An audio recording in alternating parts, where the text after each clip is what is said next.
Welcome to Washington in Focus, your source for the week's top stories in the state of Washington. I'm Cole Lauterbach, managing editor for the Center Square Newswire service. This week, we'll be discussing King County's homelessness response, calling for more money. A state program spends $1 million to get 37 disadvantaged people driver's licenses. The latest data about crime in Washington and whether Spokane will enforce their law on public camping now that there's no more legal roadblocks. That's ahead on Washington in Focus. I'm Cole Lauterbach. Hey there, it's Orphe Diwangi, the co-host of the Everyday Economics podcast. Exciting news! Check out my new weekly column at thecentersquare.com. Join me as I break down complex economic trends in a way that's easy to understand for everyone. Check out the column every week and stay informed about the economic forces shaping our world. Be sure to subscribe to the Everyday Economics podcast and visit thecentersquare.com today. Welcome back to Washington in Focus. I'm Cole Lauterbach. Now, let's jump into the headlines.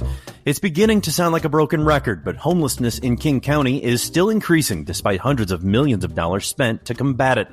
Seattle reporter Spencer Pauly spoke to some of the nonprofit organizations on the front lines of this battle, and they're pretty clear about what they need to finally get the county's vagrant problem under control. What's the answer that they're giving to their problem, Spencer? Well, Cole, the general consensus I'm hearing is housing, housing, housing. And of all the nonprofits I spoke with, they all believe the path for someone to recover from homelessness starts with a roof over their heads. Now, a lot of these nonprofits also conduct outreach, and they provide some sort of behavioral health services. But all the organizations I talk to say that the limited housing capacity right now is the reason why the homelessness issue is not being addressed. Which means more spending. Exactly. There you go. And this comes after cities have sent them now, I mean, how much through KCRHA in recent years? I know it's not their only source of income, right, but it's a major source of income. Well, the King County Regional Homelessness Authority, which is this quasi-public agency that works on behalf of Seattle and King County, they have funded 60 organizations over $165 million in the last 2 years. Last year is at $169 million in funding, and this year it's set at $167.8 million. A little bit of a drop-off, but we're still a high amount of numbers for an increasingly worsening issue. And who did you speak to? Well, I spoke to two organizations and got a comment from one. So the two I spoke to were the Low Income Housing Institution, which is the third highest paid organization from KCRHA this year. And I also spoke to Mary's Place CEO Dominique Alex. And Mary's Place is an organization that specifically helps families that are experiencing homelessness. Now, I also got some comments from the Downtown Emergency Service Center that works in the downtown Seattle area. Now, these two organizations I spoke to, they all, of course, touted housing as the solution, a housing first approach. But the Low Income Housing Institute CSO John Grant told me that, the city's Jumpstart payroll tax is a step in the right direction. Now, that is a tax paid by Seattle businesses with at least $8.5 million in annual payroll. Now, that's a really limited number of organizations. I think we're looking at Meta, Google, and Amazon. That's it. So 3 businesses. Basically, I think Microsoft too, but all your tech giants are the ones paying this tax. And so he said that has helped, but the answer is more progressive tax sources needed to increase housing in the area to bring people in off the streets. Now, Mary's Place CEO Dominique Alex told me that she gave me some good insight on the scale of the issue. Because these are the people doing the groundwork. We can look at statistics all day. We're seeing over 16,000 people roughly experiencing homelessness this year, which is an all-time record based on the point-in-time count that the county does. Now, Alex said that Mary's Place has a daily wait list of 50 to 60 families trying to get some kind of shelter that night. That is a lot of people. Yeah. And she said last year they were getting about 20 to 30 callers a day. So it's getting worse based on what I'm hearing from the people who are doing the daily dirty work. Well, and also, too, when you say housing, we need more housing, that's a dual pronged problem, right? Right. Because one, housing is wildly expensive. in the Puget Sound area in King County. So it's going to be one, less available if they're trying to acquire homes or acquire existing structures like apartment complexes or former. We've seen also they've purchased former hotels often and try to convert them into affordable housing or shelters. That is going to come at a much more inflated price tag. And then at the same time, if you try and build new housing in King County, it's not only expensive because of the inflated price of building materials, but you also have a lot of red tape in King County that these nonprofits have. We've spoken to, they've said this is a problem and it makes it very difficult for us to even achieve their pure housing first philosophy, let alone treatment, right? Exactly. And to go back to the cost of the housing first approach, we're looking at $167 million spent to these nonprofit organizations to address this issue. KCRHA also estimated that would cost about $450 million to $1.1 billion a year to implement this strategy to build enough housing to meet the need. That's a huge gap in what we're being funded and what they're saying they need. Right. It's huge.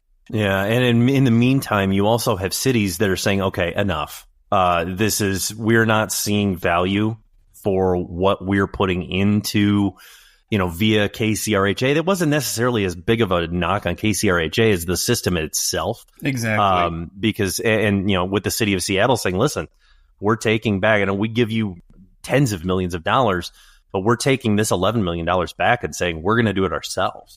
Yeah, they pulled back $11 million in funding, and they're going to reassess the relationship with KCRHA before they have a pending contract renewal next year.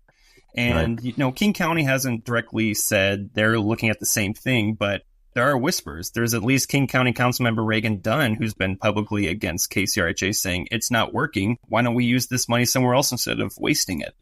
Right. So we'll see. And I think the one thing that he has said, too, is reasonable is to just give us some clarity. I would like an audit. I would like a line-by-line, expenditure list that gives us a little bit better idea of where this money is going. Mm-hmm. Yeah, we're hearing that and also from the state as well. I've covered that in the past, how some legislators are saying we need to be able to hold these organizations with holding millions of dollars accountable and seeing where the money is actually going and what's being done. Yeah. We'll see if any clarity ever comes out on the situation. Thank you, Spencer. In an effort to get underprivileged Washington residents their licenses, the state has enacted legislation to fund a program doing so. The program also came with a hefty price tag. Investigative reporter TJ Martinell reported on the details of this program. TJ, how much did the state spend to get underprivileged residents their licenses? Well, so far in the 5-month period that they've had this program running, they've spent almost $1 million. And what kind of results did they get? Well, they've had 522 individuals who've gone through the program, but only 37 of them so far have successfully passed the written and driving exam to get their license. That's not a great ratio. I'm going to be honest. What I for that much money, I mean, I'm sorry. In TJ, I look at a lot of your stories like this, what scratch my head. But is there any explanation why so few underprivileged, and they say it's for women, it's women focused, but there's, non-binary and other immigrants and such, but are they giving an explanation as to why so few of these people that entered the program actually ended up getting their licenses? Well, I looked through the legislative report on it, and they really don't give much of an explanation for why. There's a couple of things that will help people understand. So the pass rate was 7%. The average pass rate for a private driving school in the state is 55%. And in, I think it was 2019, it was reported that Washington was one of the hardest states to get your driver's license. So in the entire nation. So of all the states, we're the hardest to get it. We also have the highest test fees. So there's stuff like that. I think one of the issues is I was going through the report, and they also had to spend money on translators. So these are people who don't necessarily... Oh, there could be a language gap. Yeah, so it's difficult to know how to drive when you need a translator between you and the instructor, and you also can't read any of the street signs. Wow. That is not something I would have considered, but yeah, I guess that would make sense if you're not, I guess the way that they posed it was just, women, but there's apparently a lot of people that there's a language barrier there. So that could account toward such a low rate. But you said 55, the private sector does this at 55% as compared to in our state. Yes. Okay. Another thing to keep in mind is that these people, the people include refugees, asylum seekers, and immigrants. So these are people where they may have other problems. They may have no educational background. Right. We don't know where they're from. And also, if they're from certain countries and they're women, they may have never received an education. They may not, for all we know, they don't even know how to read and write, at least in English, let alone their own language. So there's all these different factors. And so it raises the question of whether or not teaching them how to drive and get a license is a step ahead of where they should be in terms of what they should be taught in order to successfully get their license. It's sort of like trying to teach a child how to drive, but they lack other types of skills necessary to do that. Yeah, it's kind of a run before you can walk type situation where these people are being, placed inside of a car when they should be placed inside of a classroom to say, listen, you need to handle a couple of these other things before you get out on the road. But then again, at the same time, beyond the downtown Seattle metro, you're not necessarily in Washington in a place where you can just walk to work in a lot of cases. Right. So you've got a livelihood issue there. Suburbia is definitely not necessarily as pedestrian or bike friendly as it could be if you need to go to and from work or bring your kids to school, etc. So I do get that. And one thing that I mean, around where I live, we have a large Indian culture here. The population of Indian families here that come from India, these women that get here have never been behind the wheel ever. And so they're, 35, 45, sometimes 50s saying, okay, I need to learn how to actually drive a vehicle now for the first time in their lives. And, it's pretty well documented that kids and younger people do learn more easily. They soak in and adapt to information being received to them faster than somebody who's older, like, us dinosaurs, right, TJ? But, what did the state say when you reached out to them and asked about this? They just said the program's new. This is the first report, and they're going to be continuing to track the progress and the metrics. The other thing that occurred to me is also, this is going to people who are not from the state, let alone the country.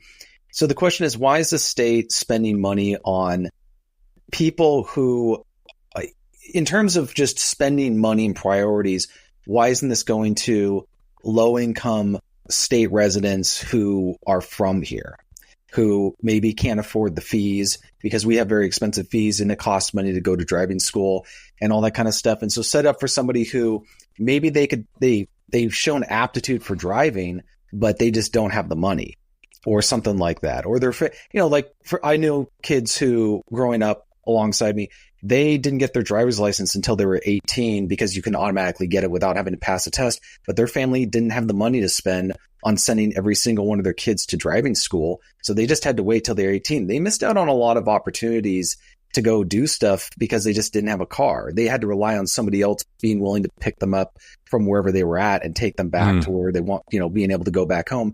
So it limited their mobility quite a bit. And like you were saying, these would be potentially younger people who are going to, at the very least, have a higher success rate than 7%.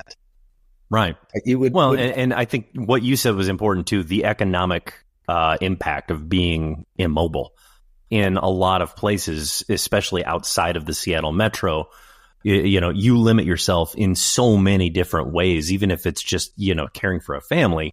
You're very hamstrung in that regard. So I can see the value behind it. But then again, at the same time, as you pointed out, TJ, I think it's maybe a bit of a running before you can walk situation. So thank you. We'll continue on with this new program and see how if they can bump those numbers up in the future. Thank you. Some good news and bad news for Washingtonians on the crime front this week. Capitol correspondent Carlene Johnson covered the announcement about the latest crime data released. How'd the criminals fare, Carlene? They're still in business. They're still very much in business. We had some improvements. There was a pretty dramatic decrease in property crimes, down about 12%. Crimes against society were up, and now that's kind of an interesting term. Yeah, describe crimes against society, because that sounds like very nebulous thing. Yeah, and after my original post of that story, I got several emails from people saying, "Can you have explained that?" So I probably should have gone into further context. But animal cruelty, drug, narcotic violations, prostitution, public drunkenness. I mean, there are honestly about 24 categories that fit into crimes against society. So that was up 22.4% year over year. Now, again, these are 2023 statistics. So from 2022 to 23, a total of 21,045 crimes against society. So fewer murders. That's a good thing. We had 376 Washingtonians murdered in 2023. There were 399 the year before, so 23 fewer people lost their lives. That's a decrease of 5.8%. So there are some wins. Car theft still out of control. Out of control. Did they give any reasoning behind the drop in crime with the sources you spoke to or at the news conference? They did not get into speculation about that, but you can surmise, given the fact that we still are ranked 51st out of the 50 states and District of Columbia for the number of officers we have per 1,000 residents. Mm-hmm. We are still the very lowest when it comes to the number of law enforcement, per capita in our state. Officers on the street compared to the population. 13th straight year in a row that we are the lowest in the nation per capita for law enforcement. So, I mean, I don't think it's a stretch to say that there's a correlation there. While the population has increased, we've got almost 8 million people here now. We're just under 8 million people based on the latest census. And yet we have fewer law enforcement personnel. It would take right now, Steve Strand at the Washington Association of Sheriffs and Police Chiefs press conference where this stuff came out this week. He said right now to get up to just the national average of having 2.31 officers per capita, we'd have to today hire 8,000 full-time commissioned law enforcement personnel. Wow. That is a lot of on the policemen on the street. Now, is there any indication that the spike in Kia thefts is to blame for that increase in vehicle thefts that you had mentioned? Well, yeah, because, remember, these are 2023 statistics, right? Right. And so I think it was late in 2022, that whole TikTok Kia Boys frenzy, they posted and it was up for like a few days before it was yanked from TikTok, where these guys got on and said, "Hey, this is how to rip off a Hyundai or a Kia. Real easy. Mm-hmm. This is what you do. You don't need to have the key fob. This is what you do." Well, that was enough damage done. Even though it got yanked from social media, the damage was done. And car theft increased 5.4% from 2022 to 2023. So this is crazy stat, Cole. 54,187 vehicles were stolen across the state in 2023. That is 148 every single day. That's incredible. And also too, I was shocked by the dollar amount value stolen last year. And it was, and you mentioned that it's probably a lot of is the vehicle of the cost of these vehicles, the value of the vehicles, right? Absolutely. These cars, especially the newer, my son just went too far. Bought a brand new Honda. I know. Like, I was like, dude. We struck a nerve here. I'm just telling you. I'm like, you're 26 years old. Don't bury yourself in a car payment you can't afford. But anyway, he claims he got a good deal. I digress. But, yeah, these vehicles are stolen so often. So here's the dollar figure. Crimes against property for 2023. Total property values stolen, $812,931,911. Unbelievable. A massive, massive loss to people. And what was recovered, law enforcement does make efforts to recover, whether somebody steals a purse from me or, steals my car. Nearly $158 million recovered from property values that were stolen in 2023. And you know what? You know who pays attention to these numbers, Carlene? And this is just off the top of my head thought is the insurance companies that you have to pay every month for your car insurance on your son's car that he got a great deal on 100% is reflected in those theft rates because it's all about a risk measure. And those premiums, I'm sure, are reflected in that, in those theft rates. So, and I would just add real quickly, Cole. Remember, we now have the new law in Washington State that has reversed the trend where police could not pursue. So that's true. Recently took effect. Several law enforcement agencies that I have spoken to and city officials, including here in the city of Federal Way, Mayor Jim Farrell, he expects a dramatic decline. They're already seeing it in the first 6 months of this year, even before the law took effect, because the criminals know now cops can chase them. Right. I'm curious as to what the 2024 numbers will be after seeing that reflected and really seeing that take back effect again. Thank you, Carlene. Fascinating stuff. When the U.S. Supreme Court found that removing homeless people from the streets without having a place to let them stay didn't amount to cruel and unusual punishment, cities across the country began to either enforce rules or clear the streets or reinforce their commitment to having housing available first. Voters in the city of Spokane approved an ordinance by an overwhelming margin, giving law enforcement broad ability to remove homeless people from tents in much of the city. But the legal battle was reason enough for city officials to stand pat. Eastern Washington reporter Tim Klauser spoke to a number of residents there, and the question now seems to be, what's the holdup? Right, Tim?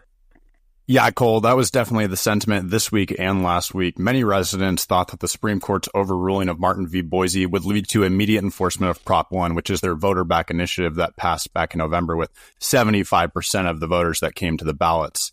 My Uber driver even brought up this issue while driving me to City Council for Monday's council meetings. He and others who have even testified to the council are frustrated that the city just seems to continue prioritizing the needs of their homeless population over the public safety of other residents. I myself, in between committee meetings, went to the Spokane's library right across the street from City Hall in Spokane's Riverfront Park and went to use the bathroom, and there was foil left on the toilet seat. So I turned around and decided to use another one.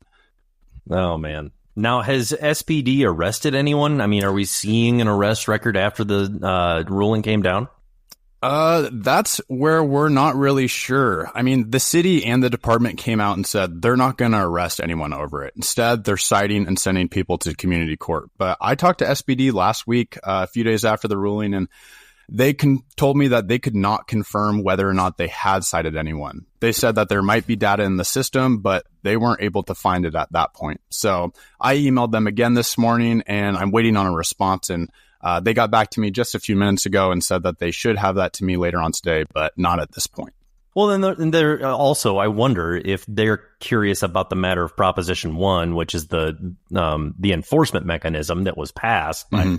It was like, I think you wrote it was like 75% being challenged in state court as to whether it was an official matter or an ministerial. It was really, it's an odd concept, but it could end up in this thing being voided. Yeah. So Prop 1 was a voter-back initiative that pretty much guided the city to enforce an anti-camping ban.